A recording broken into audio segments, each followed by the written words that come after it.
Student, आज के इस वीडियो में हम सीखेंगे सिंगल कॉलम कैश बुक कैसे बनता है। आपने कैश बुक के बारे में पढ़ा होगा। कैश बुक एक ऐसा बुक होता है जिसमें किसी भी बिजनेस से रिलेट से के कैश ट्रांजैक्शन जो होते हैं, जितने भी कैश ट्रांजैक्शन होते हैं, चाहे कैश रिसीव्ड हो चाहे कैश पेमेंट्स हो, तो जो कुछ भी होता है, कितना कैश आया और कितना कैश गया, इससे रिलेटेड जो बुक बनाया जाता है, जहां पर इसकी डे टू डू सारी की सारी ऑल ट्रांजैक्शन, यहाँ पर सारी ट्रांजैक्शन की एंट्री की जाती है और वो केवल कैश होती है, देन इसको कहा जाता है कैश बुक।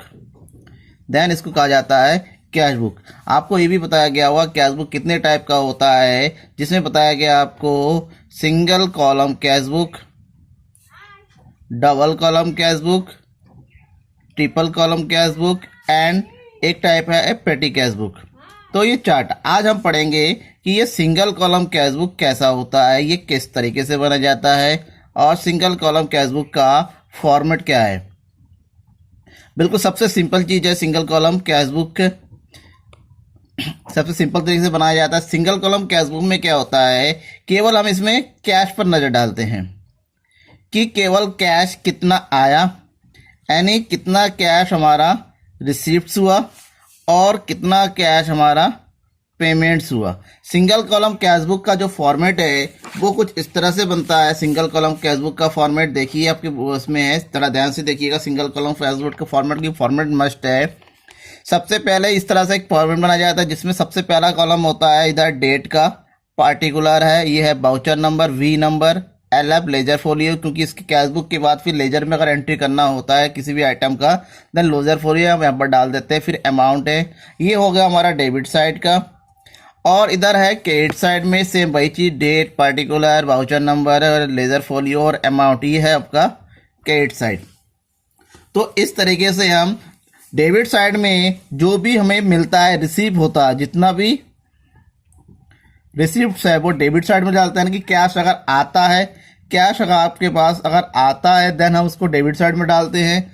और जितने भी पेमेंट्स होते हैं वो हम जो है क्रेडिट साइड में डाल, बस इतना ध्यान में रखिएगा। पैसा अगर आता है डेबिट साइड में डालेंगे और पैसा जाता है तो क्रेडिट साइड में डालेंगे। तो ये सिंपल सी बात है, सिंपल तरीके से इसमें होता है। यहाँ पर इसलिए इसको सिंगल कॉलम इसलिए बोला जाता है सिंगल कॉलम कैश बुक, क्योंकि एक ही कॉलम होता है अमाउंट का। डबल कॉलम में क्या होते हैं, अमाउंट के दो कॉलम होते हैं। डबल कॉलम के बारे में आपने पढ़ा होगा, जो नेक्स्ट वीडियो में आपको डबल कॉलम के बारे में बना के दिखाऊंगा, जितने भी डबल कॉलम के होते हैं। डबल कॉलम में दो कॉलम होते हैं अमाउंट के, एक डिस्काउंट का बनता है कैश का, या फिर डिस्काउंट बैंक का, या फिर बैंक और कैश का। तो डबल कॉलम बनते हैं, कैसे बनते हैं वो बाद में बात करेंगे। आज हम बात करेंगे केवल सिंगल कॉलम की। फॉर्मेट आपको पता चले एक एग्जांपल के साथ इसके जो है सॉल्व करते हैं इसको। अब फॉर्मेट को पता होने के बाद अगर एंट्री करते हैं, बेसिकली इसके जो ट्रांजैक्शन होते हैं जो दिए होते हैं उसको डायरेक्ट हमें बुक में एंट्री करनी होती है। बुक में डायरेक्ट कैसे एंट्री करें, उसके लिए मैं आपको एक क्वेश्चन दिखा के बताता हूं। जैसे क्वेश्चन दिया हुआ है, ट्रांजैक्शन दिया हुआ है, enter the following transaction in a single column cash book. आपको सिंगल कॉलम कैश बुक में जो ट्रांजैक्शन दे रहा है, ध्यान में रखिएगा, केवल इसमें कैश एंट्री ही होता है। यानी कि अगर उधारी होता है on credit, sales and purchase होता है, एनीथिंग एल्स होता है, क्रेडिट अगर उधारी में होता है जिससे कैश ना आ रहा है ना कैश जा रहा है, तो उसकी एंट्री हम कैश बुक में नहीं करते हैं। इस बात को विशेष ध्यान में रखना है आपको। तो 2019 फर्स्ट मार्च की एंट्री है, ये ट्रांजैक्शन है। Started business with cash, business शुरू किया गया कैश से, 20,000 कैश लगा है, कैश बिजनेस में आया है, ध्यान में रखिए, कैश बिजनेस में आया है, देन आया है तो 20,000 डेबिट, जो आया है उसको डेबिट साइड में डालते चल जाएंगे। बाउट गुड्स फॉर कैश, सामान खरीदा गया, गुड्स खरीदा गया, किससे, कैश से, तो कैश से सामान खरीदा गया तो कैश चला गया है, ये क्रेडिट होगा। बस सीधे सी बात, आपको नॉर्मल एंट्री करते साथ ही साथ निशान लगाते चले क्या डेबिट हुआ क्या क्रेडिट, आपको बिल्कुल 5 मार्च सोल्ड गुड्स फॉर कैश, यहाँ पर सामान बेचा गया कैश के थ्रू, सामान कैश सेल, बेचने पर कैश आता है तो ये डेबिट हो जाएगा। Sold goods to Ravi, Ravi को सामान बेचा गया, लेकिन ये नहीं बताया कैश भी दिया या नहीं दिया, किसी का नेम आता है, अगर कुछ नहीं कहा जाए तो वो क्रेडिट होता है, देन इसकी एंट्री हम नहीं करेंगे कैश बुक में। परचेज गुड्स फ्रॉम वाई, उसी तरह से परचेज वाई से सामान खरीदा गया, इसका मतलब पेमेंट नहीं हुआ है तो इसकी भी एंट्री में नहीं करेंगे। पे टू वाई, वाई को पे किया, पे का मतलब पैसा दिया गया, पैसा हमारे पास से गया, देन ये क्रेडिट हो जाएगा। पेड सैलरी, सैलरी जितने भी खर्चे होते हैं वो क्रेडिट होते हैं। पेड रेंट, वो क्रेडिट, जितने भी खर्चे मतलब कैश क्रेडिट होगा, और खर्चे तो डेबिट होते ही हैं, लेकिन हमारा कैश गया है तो कैश क्रेडिट हो जाएगा। परचेज फर्नीचर, फर्नीचर खरीदा गया तो यहाँ पर भी कैश से फर्नीचर खरीदा गया तो इसको भी क्रेडिट कर देंगे। Goods sold to Neha on cash, देखिए यहाँ पर साफ लिखा हुआ, नेहा को कैश में सामान बेचा गया, कैश में बेचा गया तो कैश आया हो तो इसको क्या कर देंगे हम, डेबिट कर देंगे। अब इसकी एंट्री हम जो है कैश बुक में करेंगे। जो ट्रांजैक्शन है, कैश बुक का फॉर्मेट हमने बना लिया है, कुछ इस तरह से बनेगा। आप भी जब बनाएंगे फॉर्मेट विशेष ध्यान में रखेंगे। डेट से शुरू करेंगे, date, particular, voucher number, FR, पूरा फॉर्मेट फिक्स होना चाहिए और जो कुछ भी एंट्री आप डालते चलेंगे। क्वेश्चन को देखिए क्या क्या दे रखा है, उसी हिसाब से आप करते चलिए। सबसे पहले दे रखा है इसमें, started business with cash, cash शुरू किया, कैश आया हुआ। मैंने कहा था कैश जब बिजनेस में आता है तो वो कैपिटल बन जाता है, तो यहाँ पर कैश कितना आया है, 20,000। जब कैश बुक बनाएंगे तो यहाँ पर कैश तो लिखेंगे नहीं, तो लिखेंगे, मैंने कहा था हमेशा अपोजिट साइड, जिसके थ्रू, किसके लिए आया है तो किसके थ्रू लिए आया है, ये कैपिटल बन गया है। तो हम जो इस साइड जो लिखेंगे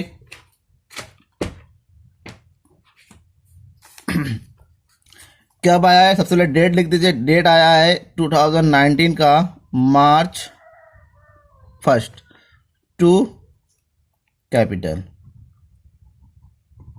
एरर अभी डालने की जरूरत नहीं है, कितने थाउजेंड का है, 20,000। नेक्स्ट है बाउट गुड्स फॉर कैश, सामान खरीदा गया यानी कि पैसा गया है, पैसा जब गया है क्रेडिट हुआ। क्या किया गया, बाउट मतलब परचेज किया गया। पर जब बाउट का मतलब होता है परचेज, तो परचेज अकाउंट खोला जाता है, तो कैश कर क्रेडिट होता है, इसका मतलब क्या करेंगे, क्रेडिट साइड में बाई परचेज। तो मार्च 2 को बाय परचेज अकाउंट, अमाउंट है इसका 8,000।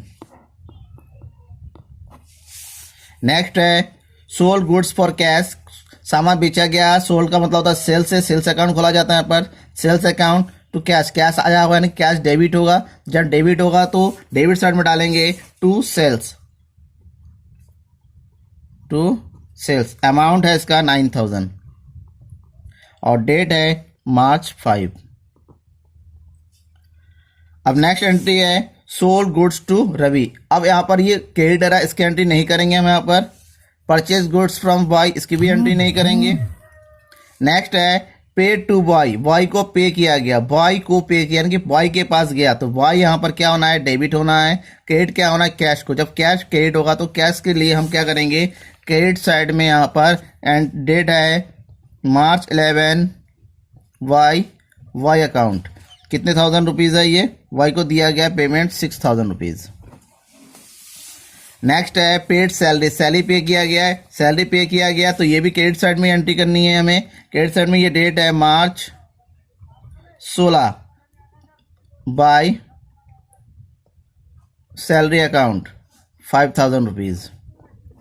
फिर नेक्स्ट कहा जा रहा है पेड रेंट, ये भी एक्सपेंसेस है, ये भी क्रेडिट साइड में आता है, मार्च 20, bye rent account 2,000। Purchase furniture, ये भी एक्सपेंसेस है तो ये भी खर्चा जब ये भी क्रेडिट साइड में आएगा, मार्च 22, बाय फर्नीचर अकाउंट 1,000। और लास्ट में है goods sold to Neha to on cash, cash से नेहा को सामान बेचा गया तो सोल्ड किया गया है, पर क्या खिलाएगा, सेल्स अकाउंट, कैश गया sales account debit to cash. Then यहाँ पर पैसा आ रहा है credit cash account debit to sales account, पैसा आ रहा है तो कैश को डेबिट करना है और क्रेडिट किसको करना है, टू कैश, टू सेल्स। तो जब टू सेल्स हो रहा है तो सेल्स को हम जो है डेबिट साइड में डाल देंगे, मार्च टू सेल्स, कितने थाउजेंड है, 12,000। हम हमारा सारा का सारा ट्रांजैक्शन हमने एंट्री कर दिया है, पैसा आ रहा है डेबिट साइड में डाल दिया, पैसा जा रहा है ये। अब दोनों साइड को हमारा काम है, दोनों साइड को टोटल करते हैं। चलिए रफली टोटल कर लेते हैं। इधर उधर डेबिट साइड पे 20,000, 29,000 और 12,000, 29,000 और 2,000, ये हो गया 31 और 10 40, ये हो गया आपका टोटल 41,000 इधर।